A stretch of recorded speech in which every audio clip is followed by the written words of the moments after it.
6 months after the invasion began, General Korvek stood in his command center staring at reports that should have been impossible. The Earth conquest was supposed to be finished by now. The planet should have been providing resources and slave labor to fuel the next Valtak expansion. Instead, Earth had become a black hole that consumed ships, soldiers, and supplies without giving anything back. The numbers were terrifying. 3 entire battle fleets had been reassigned to Earth duty supply. Ships arrived every week carrying replacement equipment for vehicles that kept breaking down or disappearing. Medical transports evacuated wounded soldiers faster than new ones could be trained. The Valtak Empire was bleeding resources into a world that refused to stay conquered. Dr. Jihoon had achieved something no human scientist thought possible. He had reverse-engineered captured Valtak technology and created weapons that could actually damage alien equipment. His hidden laboratory had become a factory where resistance fighters learned to build tools of war from scraps and stolen parts.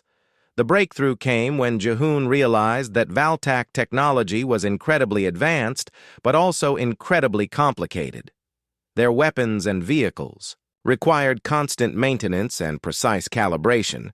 Small changes to critical systems could cause complete failures that would not be detected until the equipment was needed.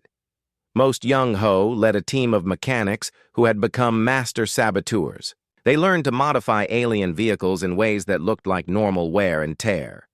Patrol craft would suffer power failures at exactly the wrong moment. Transport vehicles would break down in the middle of hostile territory. Weapons would misfire. When alien soldiers needed them most, the aliens began to fear their own equipment. They never knew when a vehicle might fail or when a weapon might explode in their hands. Human sabotage had made Valtak technology unreliable for the first time in centuries.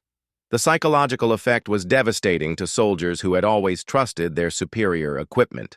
Chae-young had evolved from creating propaganda posters to conducting full-scale psychological warfare. Her artwork appeared everywhere. Alien soldiers patrolled human faces, stared back at them from walls and buildings, reminding the invaders that they were surrounded by people who wanted them gone.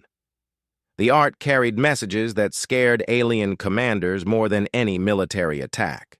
Humans were not just resisting, they were proud of their resistance. They celebrated every small victory and turned every setback into motivation for greater effort. The aliens had never encountered a species that grew stronger under pressure. Jinwoo had connected resistance networks across every continent on Earth. His distributed computer system had become more sophisticated than anything the Valtak possessed. Information traveled through human networks faster than through alien command structures. Resistance cells could coordinate attacks across multiple cities, while alien commanders were still trying to figure out what was happening. The most terrifying discovery was that humans seemed to learn from every encounter with alien forces. Every tactic the Valtak developed, humans found a counter for within days. Every weakness humans discovered, they exploited immediately. The invasion had become a teaching laboratory where humans studied their enemies and became deadlier every day. Mi-young had expanded her intelligence-gathering operation beyond her restaurant. She had recruited a network of humans who worked in positions where they could observe alien activities. Janitors who cleaned alien facilities overheard conversations. Repair workers who fixed alien equipment planted listening devices. Humans were everywhere, and they were all paying attention. The aliens discovered that conquering Earth was different from conquering any other world. Humans did not have a central government that could surrender on behalf of everyone. Each city, each neighborhood, each family fought as if the survival of the entire species depended on their actions alone. Tae-hyun had been a pilot in the human Air Force before his plane was shot down in the first week of invasion. Now he flew stolen alien aircraft that had been modified by human engineers. His squadron conducted hit-and-run attacks against Valtak positions using tactics the aliens had never taught to conquered species. The sight of their own fighters being used against them by human pilots was a psychological blow that Valtak commanders had not expected. Other conquered species had been grateful when their military equipment was destroyed because it meant the fighting would end sooner. But humans took every piece of alien technology and turned it into a weapon against its former owners. Su-Yung had been a doctor before the invasion. Now she was something far more dangerous to the Galactic Empire. She was a researcher who had studied captured alien medical technology and discovered biological weaknesses that could be exploited. Human bacteria that were harmless to people could cause serious illness in alien physiology. The biological warfare began small with contaminated food supplies in alien facilities and infected medical equipment in captured hospitals. But as Su-Yung's research advanced, the resistance gained access to weapons that the Galactic could not defend against their advanced technology. Meant nothing against microscopic enemies they could not see or fight. Junho had been a carpenter who built houses for human families. Now he built hidden factories that produced hybrid weapons combining human engineering with alien technology. His manufacturing facilities were scattered throughout the tunnel networks, producing equipment faster than alien forces could find and destroy them. The resistance had achieved something impossible. They were outproducing their technologically superior enemies using nothing but determination, ingenuity, and the refusal to accept defeat. Human manufacturing was crude and improvised, but it was also distributed, flexible, and unstoppable. The Galactic homeworld received reports that made the High Command question everything they thought they knew about Conquest Earth. Was not just failing to provide resources, it was actively draining the Imperial treasury. The cost of occupying one primitive world was approaching the cost of conquering entire star systems. But the most dangerous report was about other worlds in the Galactic Empire. Conquered species that had been passive for generations were beginning to ask questions about the Earth situation. If primitive humans could resist successfully, what did that say about the possibility of freedom for more advanced species? Rebellion was a virus, and Earth had become the source of infection. News of human resistance spread through slave networks faster than Imperial censors could stop it. Other species began to remember what freedom felt like and wonder if they too could fight back against their Galactic oppressors. General Corvex faced a choice that no Galactic commander had ever confronted before he could continue pouring resources into the Earth occupation and risk bankruptcy for the entire empire. Or he could withdraw and admit that humans had defeated the mighty Galactic military. The first option meant economic disaster. The second option meant the possible collapse of Imperial authority throughout the galaxy. The humans seemed to understand the impossible position they had created. They were not just fighting for Earth. They were fighting to prove that the Galactic Empire could be defeated. Their resistance had become a beacon of hope for oppressed species across the galaxy. In the tunnels beneath Seoul and every other human city, resistance fighters prepared for the next phase of their impossible war. They had survived the initial invasion. They had built networks that the aliens could not penetrate. They had learned to fight with captured weapons and improvised tactics, but most importantly, they had proven something that terrified the Galactic Empire more than any weapon could. Some species could not be conquered. No matter how advanced their enemies were, some fights were worth continuing even when victory seemed impossible, and some worlds were willing to pay any price to remain free. The human factor had entered the galactic equation, and nothing would ever be the same. 3 months had passed since the alien ships first darkened the skies over Earth. The Galactic soldiers now walked the streets of every major city like they owned them. Their energy weapons hummed softly as they patrolled through empty markets and abandoned parks. But something was wrong with their perfect conquest. The humans had vanished. Not disappeared completely, but they had gone underground in ways the aliens never expected. In Seoul, the old subway tunnels that once carried millions of people to work now carried something far more dangerous. They carried Hope Kiwon had been an engineer before the invasion. He knew every pipe, every wire, every forgotten tunnel beneath the city. When the aliens took control of the surface, Kiwon took his knowledge underground. He spent weeks crawling through maintenance shafts and sewer systems connecting the subway stations into a vast hidden network. The aliens had sensors that could detect human life signs, but only if they knew where to look. The old subway system was like a maze under the city, with thousands of branching tunnels and abandoned sections. Kiwan marked safe paths with tiny scratches that only humans would notice. He built hidden doorways behind fake walls and created secret routes between stations. Dr. Jihoon had moved his laboratory equipment into an abandoned subway maintenance room. His computers still intercepted alien communications, but now he shared the information with resistance cells across the city. He discovered something incredible about Valtak technology. It was amazingly advanced, but it had a huge weakness.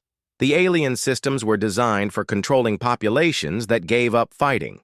Their computers could track military units and government officials, but they could not understand networks of ordinary people who refused to accept defeat. The Valtak had conquered 47 worlds, but none of those worlds had subway systems full of angry humans. Mina was no longer just a teacher. She had become something the aliens feared most, a human who could organize other humans.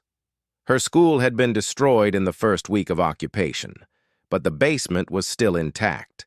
She turned it into a training center where people learned how to move silently, through the tunnels, and communicate without being detected. The Resistance had developed a communication system that baffled alien intelligence officers. They used old analog radios that broadcast cooking shows and music programs, but hidden in the recipes and song lyrics were coded messages that told resistance cells when to move, when to hide, and when to strike. Hyejin had been a nurse at Seoul General Hospital before the invasion. Now she ran a medical station in an abandoned subway platform. Her supplies came from raids on alien medical facilities and from human doctors who had learned to treat injuries without leaving any evidence. The aliens could not understand why their wounded soldiers reported seeing human medical personnel, who vanished like ghosts. The network grew stronger every day. Seokjin had owned a small farm outside Seoul before the invasion. He knew how to grow food in difficult conditions. Now he grew vegetables in hidden gardens throughout the tunnel system, using stolen alien lighting technology. The resistance fighters never went hungry, even though the surface world was under strict alien control. Yunhai had been a police officer who knew every criminal hideout in the city. But criminals and police were on the same side. Now everyone who refused to cooperate with the aliens was part of the same fight. She organized hit-and-run attacks on alien supply convoys. Her teams would strike fast and disappear into the tunnels before the aliens could respond. The aliens started losing equipment faster than they could replace it. Their supply ships arrived from the Valtak home world expecting to find a peaceful colony ready to provide resources. Instead, they found organized attacks on their landing. Humans would appear from nowhere, destroy alien vehicles, and vanish back underground. General Korvek studied reports from his command ship that made no sense to him. The humans were not fighting like any species the Valtak had ever conquered. They did not try to win battles against superior forces. Instead, they made the cost of occupation higher every single day. The Valtak had expected human resistance to weaken over time. All conquered species followed the same pattern. They fought hard. At first, then gradually accepted their defeat and learned to obey their new masters. But humans seemed to get stronger and more organized. The longer the occupation continued, Dr. Jihoon made a breakthrough that changed everything. He discovered that alien communication networks assumed conquered populations would remain passive.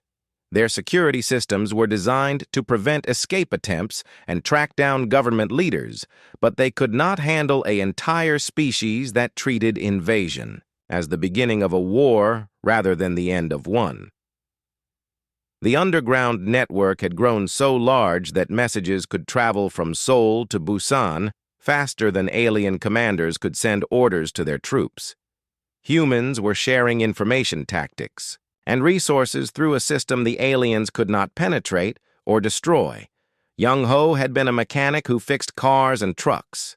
Now he fixed something much more important. He repaired, captured alien vehicles, and modified them for human use. His workshop, in an old subway storage area, was always busy with resistance fighters bringing in damaged alien equipment. The aliens discovered their vehicles were breaking down more often than expected, but they did not realize that human mechanics were sabotaging them in ways that would not be detected until the machines failed.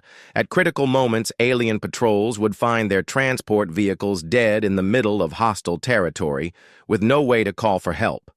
Chae-young had been an artist who painted murals on building walls.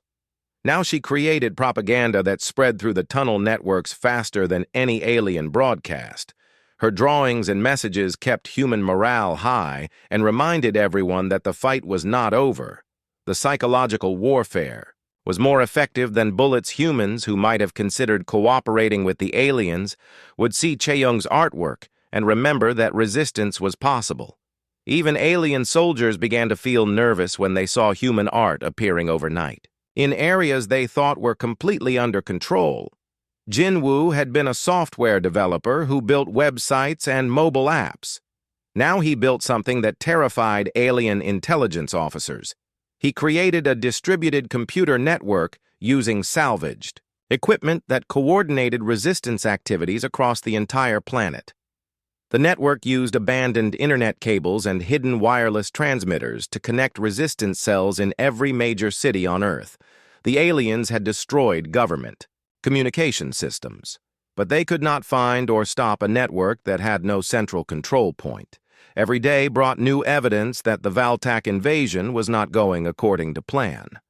Other worlds had been conquered in weeks or months, but Earth was different. The humans refused to be broken. They adapted to every alien tactic faster than the invaders could develop new ones. Mi-young had run a small restaurant before the invasion. Now she ran a very different kind of business. She prepared food for resistance fighters, but she also gathered intelligence.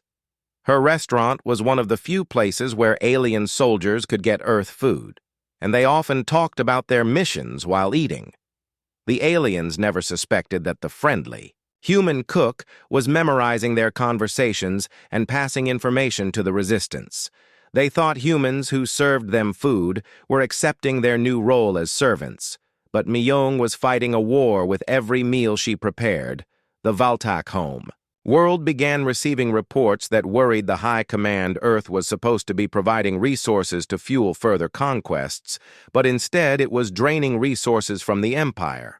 3 other potential colony worlds remained unconquered, while ships and soldiers poured into the Earth occupation. For the first time in their history, the Galactic Empire faced internal pressure to abandon a conquest. The cost of holding Earth was becoming higher than the value of the planet itself. But abandoning Earth would be admitting that humans had defeated the mighty Galactic Empire. General Korvex knew that other conquered species were watching the Earth situation. If humans could resist successfully, it might inspire rebellions throughout the galaxy.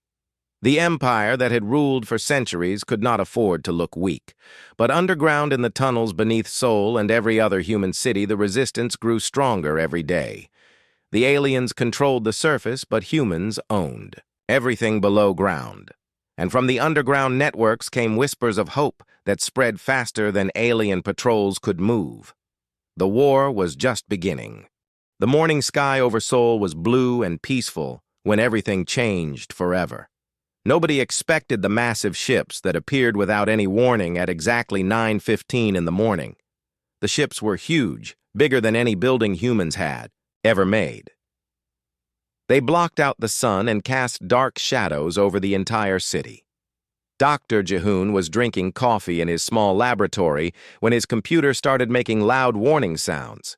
He worked as a scientist, studying radio signals from space. But today, his equipment was going crazy. All the screens showed strange patterns he had never seen before. His hands shook as he tried to understand what was happening. Across the city, Mina was teaching her young students about the solar system when the classroom suddenly became dark. She looked out the window and saw something impossible. A giant metal ship hung in the air above their school. The children started crying and pointing at the sky. Mina tried to stay calm, but her heart was beating very fast. The alien ships appeared over every major city on Earth at the same time. London, New York, Tokyo, Moscow, all had the same dark shadows covering their streets. People everywhere stopped what they were doing and stared up at the sky. Some took pictures with their phones. Others just stood with their mouths open in shock. Then the voice came. It spoke in perfect human languages, but sounded cold and emotionless. The voice came from every radio, every television, every phone at the same time. Nobody could turn it off. Nobody could escape hearing the message that would change everything. General Corvex of the Galactic Empire introduced himself to the people of Earth. His voice was deep and commanding, like someone used to being obeyed without question. He spoke slowly, making sure every human would understand his words clearly. "We are the Galactic Empire," he said. "We have come to claim this world as our new colony. Your species is primitive and weak.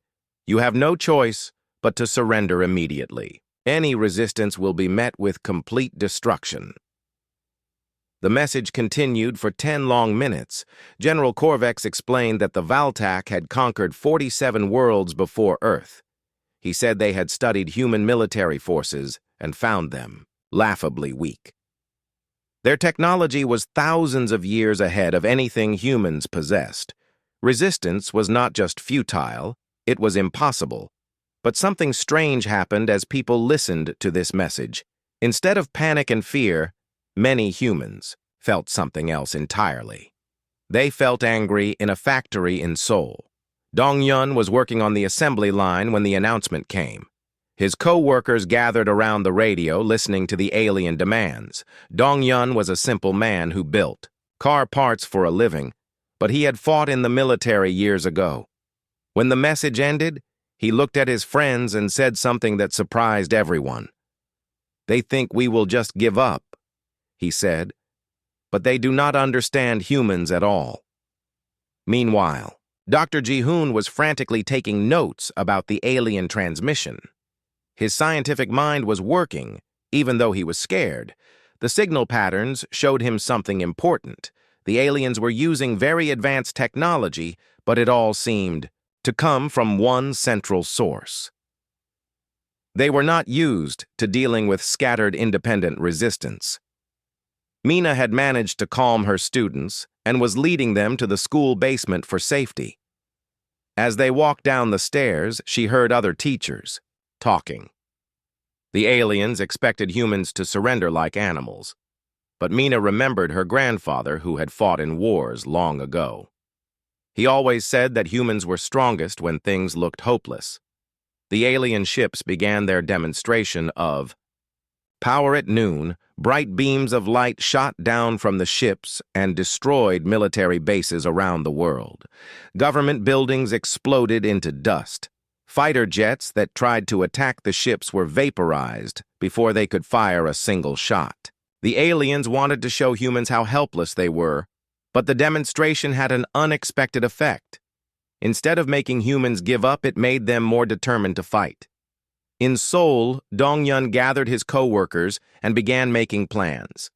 They knew where to find tools and materials. The factory had everything they needed to build weapons. The aliens might have better technology, but humans knew how to improvise. Dr. Ji-hoon discovered something interesting while studying the alien signals. The Galactic seemed to expect certain responses from humans. They had models and predictions about how conquest should work, but their models were based on other alien species that thought differently from humans. They did not understand human psychology at all. As night fell on that first day, the alien ships landed in major cities around the world.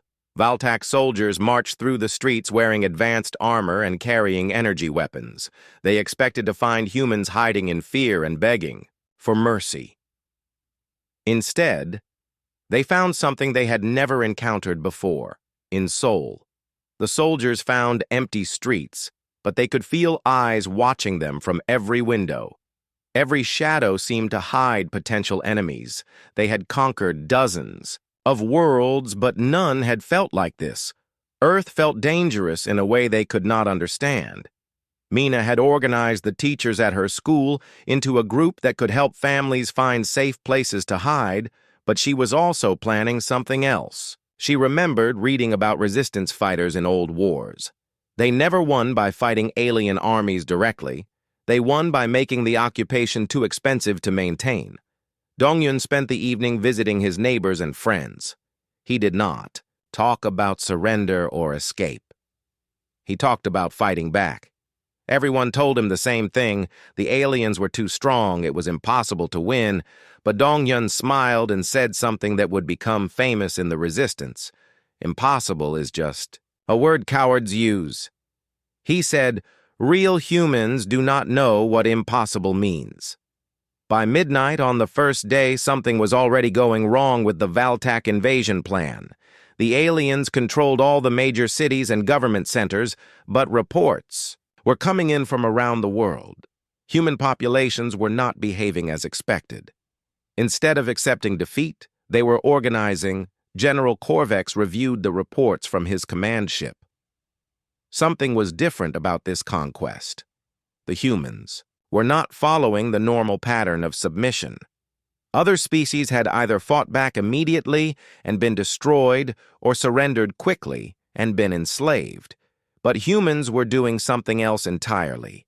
They were adapting.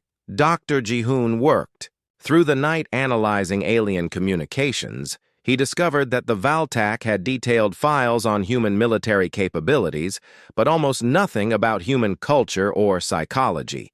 They knew how many tanks and planes humans had, but they did not understand what made humans willing to fight against impossible odds. The first day ended with the aliens in control of Earth's cities, but already facing a problem they had never encountered before. The humans were not beaten. They were not even discouraged. They were planning something, and the Valtak sensors could not detect what it was. As Mina tucked her young students into makeshift beds in the school basement, she heard them whispering about the alien soldiers. They were not talking about how scary the invaders looked. They were talking about how to trick them and fight back. Even children were thinking like resistance fighters. The Valtak had invaded Earth expecting to add another easy conquest to their empire. Instead, they had awakened something that would eventually destroy everything they had built. But on that first night, as alien patrols walked through empty human cities, nobody knew that this invasion would be different from all the others. The war for Earth had begun. 1 year after the first alien ships appeared over Earth, something happened that no Valtak commander thought was possible. Human resistance cells launched coordinated attacks on alien positions across every continent at exactly the same moment. The underground networks had grown so sophisticated that they could synchronize operations better than the alien command structure. The attacks began at dawn Seoul time and rolled across the planet like a wave following the sunrise.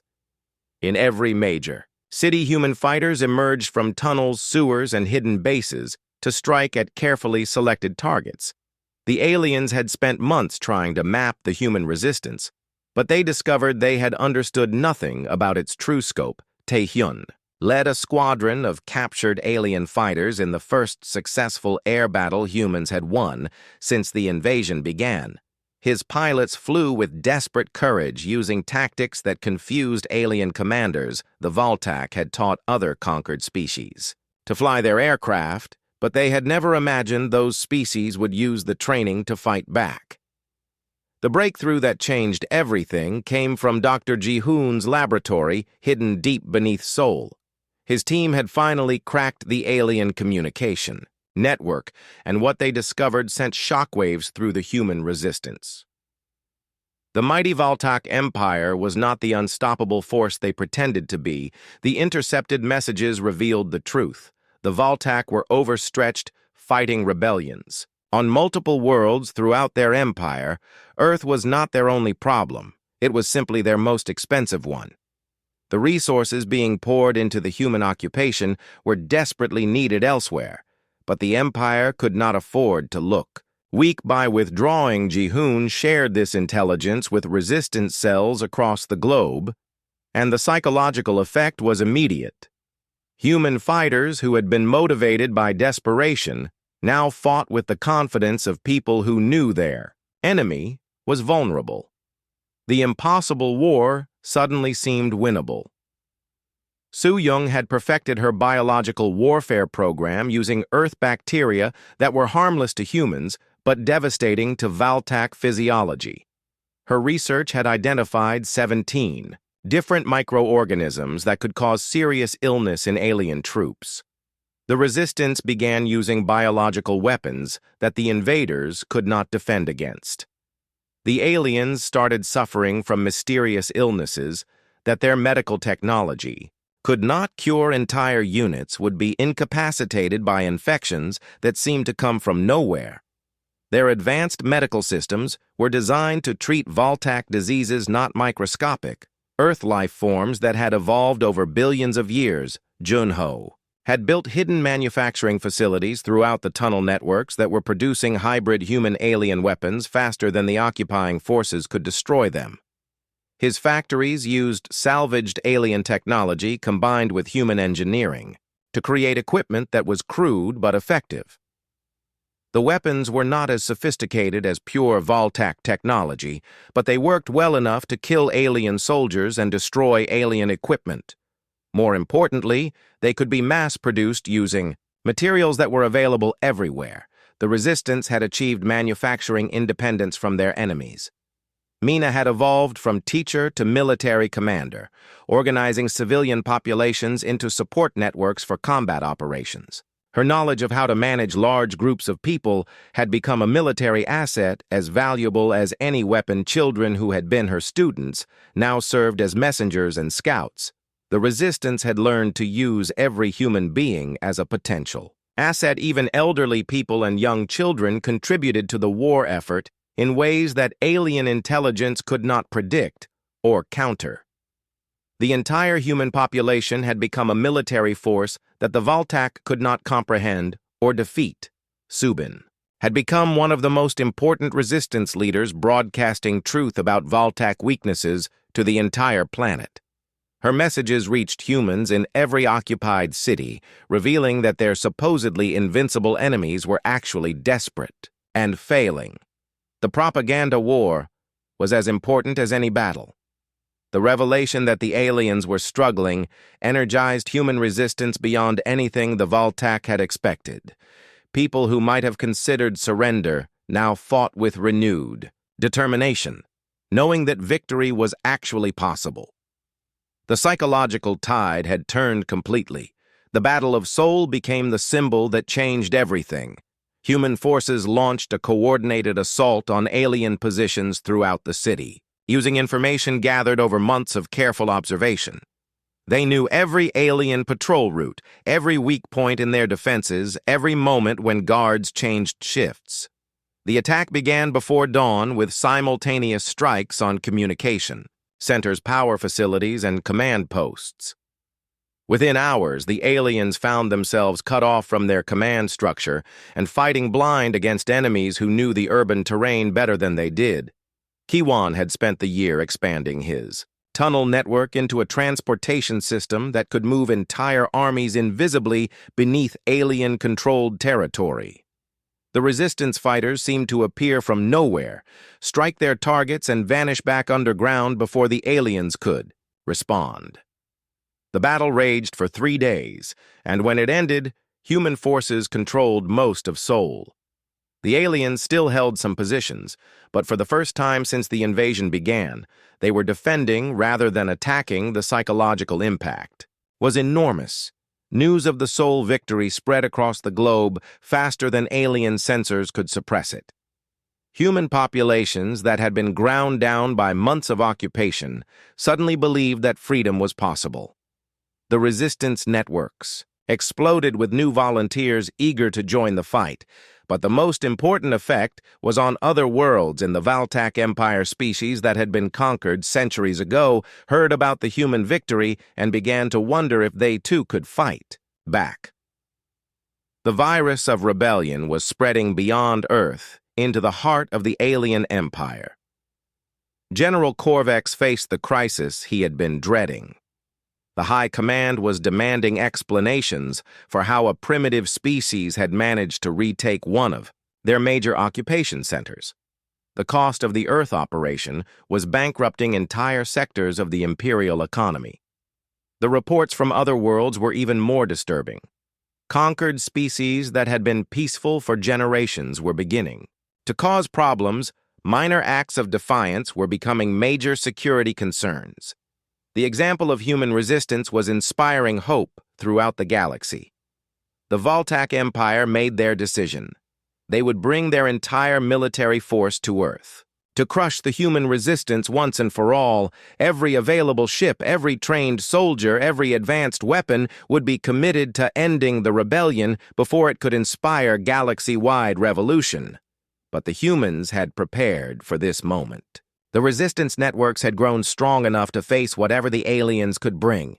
The tunnel systems could shelter millions of people. The manufacturing facilities could produce enough weapons to arm every person willing to fight. Most importantly, the humans had learned something about themselves that even they had not known before. When their home was threatened, when their freedom was at stake, when their children were in danger, they became something that no alien species could understand or defeat. They became unstoppable. The tide had turned, and everyone in the galaxy knew it. The question was no longer whether humans could resist alien occupation. The question was whether the Voltac Empire could survive what they had awakened when they decided to invade Earth. The final battle was coming, and for the first time since the invasion began, the aliens were the ones who were afraid. The sky above Earth turned black with alien ships as the entire Voltac battle fleet assembled for their final assault. General Korvex had brought every available vessel from across the Empire, concentrating military power unlike anything the galaxy had ever seen. The message was clear. Humanity would surrender or be completely destroyed. The ultimatum broadcast across every human communication device was simple. Any person who continued to resist would be executed immediately. Their families would be enslaved and transported to mining worlds in distant star systems. It was the same threat that had broken the will of 47 other species throughout galactic history. But the human response shocked everyone who heard it. Instead of surrender, resistance activity increased across the entire planet. Every threat from the aliens made humans fight harder. Every promise of mercy was met with greater defiance. The psychology that had baffled Voltac commanders for over a year now reached its ultimate expression. Jinhee had been running a small shop before the invasion, selling everyday items to her neighbors. Now she coordinated supply networks that kept resistance fighters fed and equipped. Her understanding of logistics had become a military asset that kept the rebellion functioning even under total siege. The aliens controlled the skies and the surface, but humans controlled everything beneath ground level. The tunnel networks had grown into vast underground cities, where millions of people lived and worked beyond the reach of alien sensors. The resistance had achieved something impossible. They had built a parallel civilization. Wu Jin had been a university student studying literature when the aliens arrived. Now he led teenage guerrilla units that knew the urban landscape better than any invading force. His young fighters could move through destroyed buildings and abandoned districts like shadows, appearing to strike and vanishing before alien forces could respond. The sight of human children fighting seasoned Voltac soldiers with improvised weapons was a psychological blow that no amount of military training had prepared the aliens for. Other conquered species had protected their young by surrendering. Quickly, but human children fought alongside adults as if the future of their species depended on their personal courage. Dr. Jihoon's final breakthrough changed the nature of the war completely. His team discovered how to disable alien ship power. Systems using modified Earth technology that could be built from common materials. The Resistance suddenly had weapons that could threaten the invasion fleet itself. The technology was crude compared to advanced Voltac systems, but it worked well, enough to cause critical failures in alien spacecraft. Power generators would overload weapon systems, would malfunction, and life support would fail at exactly the wrong moments. The mighty invasion fleet was vulnerable to attacks from below Kiwans. Tunnel networks had evolved into something beyond anything the aliens could imagine. Underground railways moved troops and supplies across continents. Hidden factories produced weapons and equipment. Command centers coordinated operations across multiple time zones. The Resistance had built an invisible nation beneath the occupied surface world. The climactic battle was not fought in space or on traditional battlefields. Instead, it was fought in every neighborhood of every human city. The aliens discovered that their entire conquest strategy was fundamentally flawed. They had prepared to defeat human armies, but humans had turned their entire planet into a fortress. Every building became a potential weapons factory. Every basement became a command bunker. Every sewer became a supply route. The Resistance had transformed ordinary urban infrastructure into military assets that could not be destroyed without destroying the cities themselves. Mi-young had expanded her intelligence network to include thousands of humans who worked in positions where they could observe alien activities. The information they gathered flowed through communication networks faster than alien commanders could make decisions. Human intelligence had become superior to Valtak military analysis. The aliens found themselves fighting not just human soldiers, but an entire civilization that refused to accept conquest. Restaurant workers poisoned alien food supplies. Construction crews sabotaged alien facilities. Medical personnel spread diseases that targeted alien physiology. Everyone was part of the war effort. Chae-young had perfected propaganda warfare that attacked alien morale as effectively as any weapon. Her messages reached not just human populations, but alien soldiers who began to question why they were fighting a war that seemed to have no possible victory. The psychological campaign was destroying Valtak military cohesion. For the first time in their military history, Valtak soldiers began deserting rather than face human resistance. The species that had conquered the galaxy through superior technology and ruthless discipline was cracking under pressure from enemies they had considered primitive. The Resistance achieved something that military experts thought was impossible. They surrounded and isolated alien forces in the middle of occupied territory. Supply lines were constantly attacked, landing zones were booby-trapped, communication systems were jammed or compromised. The invaders became prisoners in their own conquered cities. Taehyun led increasingly bold airstrikes against the alien fleet, using captured fighters that had been modified with human technology. His pilots flew suicide missions against massive capital ships, achieving damage that traditional military doctrine said was impossible. The attacks were not just military operations, they were statements that humans would never stop fighting regardless of the odds against them. Every successful strike against the invasion fleet proved that the mighty Valtak Empire could be hurt by people they considered inferior. The turning point came when human forces managed to capture an entire alien command ship intact. The vessel contained not just advanced technology but also complete intelligence files about Valtak military operations throughout the galaxy. The Resistance suddenly had access to Imperial secrets that could change the balance of power everywhere. Subin broadcast the captured intelligence to Resistance networks across the planet, revealing the full scope of Valtak weaknesses and the desperate situation facing the Empire. The revelation that their enemies were losing wars on multiple fronts energized human fighters beyond anything they had experienced before. The final phase of the battle saw something unprecedented in galactic history. Human forces began winning engagements against technologically superior alien troops through pure determination and tactical innovation. The species that was supposed to be easily conquered had become the most dangerous enemy the Valtak had ever faced. General Korvex realized that his empire faced complete defeat not just on Earth but potentially throughout the galaxy. The example of successful human resistance was inspiring rebellions on dozens of conquered worlds. The cost of maintaining imperial control was becoming higher than the value of the empire itself. The Valtak military machine that had dominated the galaxy for over 1,000 years was grinding to a halt against the resistance of one primitive world. The impossible had become reality. Humans were not just surviving, they were winning. But victory came with a terrible price. Every human city bore scars of the fighting. Millions of people had died and entire regions lay in ruins. The cost of freedom had been higher than anyone imagined possible. Yet as alien forces began withdrawing from major population centers, the humans celebrated not their victory, but their survival. They had faced the greatest military power in the galaxy and refused to surrender. They had proven something that would echo across the stars for generations. Some fights were worth any sacrifice, and some species could never be. Conquered, only destroyed. And the Valtak Empire had learned too late that humans were willing to choose destruction over slavery.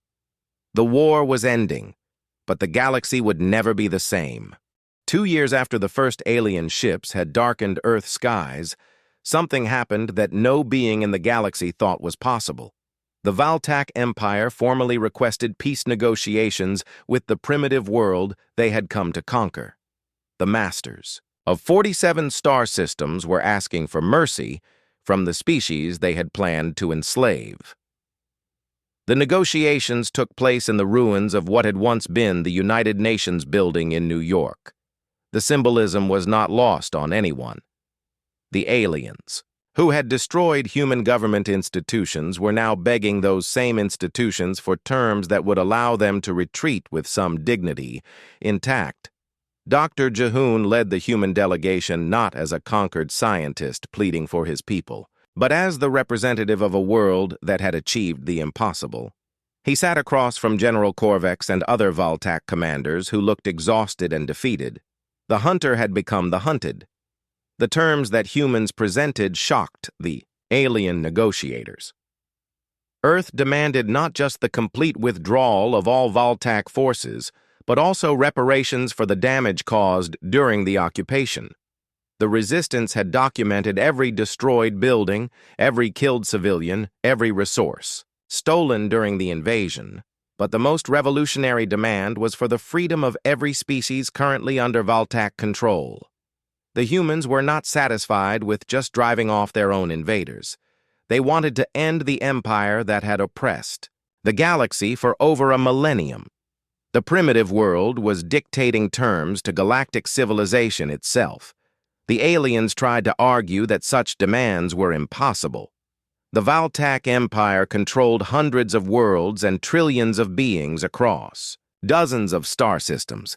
They could not simply dissolve their government because one rebellious planet demanded it. Jehoon smiled and activated a holographic display that showed the current state of the Valtak Empire rebellion had spread to over 60 worlds. Inspired by the example of human resistance, the imperial military was fighting insurgencies on every front while the economy collapsed under the cost of maintaining control through force. The empire was dying, and everyone in the room knew it. The question was whether it would die slowly through continued warfare or quickly through negotiated dissolution. The humans were offering the Valtak a chance to save whatever they could from the wreckage of their failing civilization. The final agreement recognized something that had never existed before in galactic law: the right of any species to refuse conquest, regardless of the technological superiority of their enemies. The document became known as the Earth Accords and established principles that would govern interstellar relations for centuries. But humans were not content to simply sign treaties and return to their pre-invasion lives. They had learned too much about the galaxy to remain isolated on one world. The Resistance. Networks that had defeated the occupation became the foundation for Earth's first interstellar expansion program. Subin led the first human expedition beyond the solar system, not as conquerors seeking new territory, but as liberators carrying hope. To oppressed worlds, her ships were built using hybrid technology that combined human engineering with captured Valtak systems. The former teacher had become an interstellar revolutionary, the sight of human vessels arriving at worlds that had been under alien control for centuries, created massive celebrations among populations that had given up hope of freedom. The species that had been considered too primitive to matter had become the champions of galactic liberation on world after world. The pattern repeated itself. Human advisors would arrive and begin teaching local populations the techniques that had worked on Earth tunnel networks, communication systems, manufacturing facilities, and psychological warfare tactics spread throughout former Valtak territory like wildfire. The aliens discovered that their empire had been built on a foundation that humans had completely undermined. Their control depended on conquered species believing that resistance was futile. Once that belief was shattered by the example of successful human rebellion. The entire system collapsed. Myung established intelligence networks that connected freedom movements across hundreds of worlds. Information flowed through human communication systems, faster than Imperial forces could respond. The galaxy had gained a nervous system that the former rulers could not cut or control. The transformation was not limited to military matters. Human culture began spreading throughout liberated worlds, art, music, literature, and philosophy that celebrated individual freedom and resistance to oppression found eager audiences among species that had forgotten what liberty felt like. Che-Young Broadcasting Network reached billions of beings across the galaxy. Her messages of hope and defiance inspired new generations of freedom fighters who saw humans not as another conquering species, but as brothers and sisters in the fight for independence. The economic impact was as revolutionary as the political changes. The Valtak economy had been based on extracting resources from conquered worlds and using slave labor to build imperial infrastructure. When those resources and workers were no longer available, the empire faced total economic collapse. Junho. Manufacturing techniques were adapted to local conditions on dozens of worlds. Former slaves learned to build their own weapons and equipment using materials that were available locally. The galaxy gained the ability to defend itself against future would-be conquerors.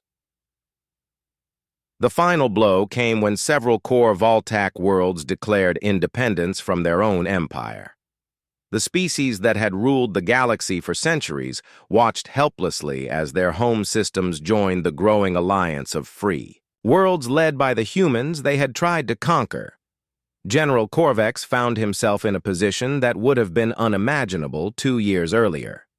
He was working as a manual laborer on a reconstruction project in Seoul, helping to rebuild the city. His forces had damaged during the occupation. The former commander of Galactic conquest was now a refugee seeking asylum on the world he had tried to destroy.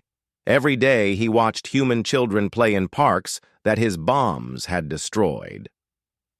The laughter of young voices reminded him constantly of what his empire had never understood. The difference between ruling through fear and earning loyalty through respect.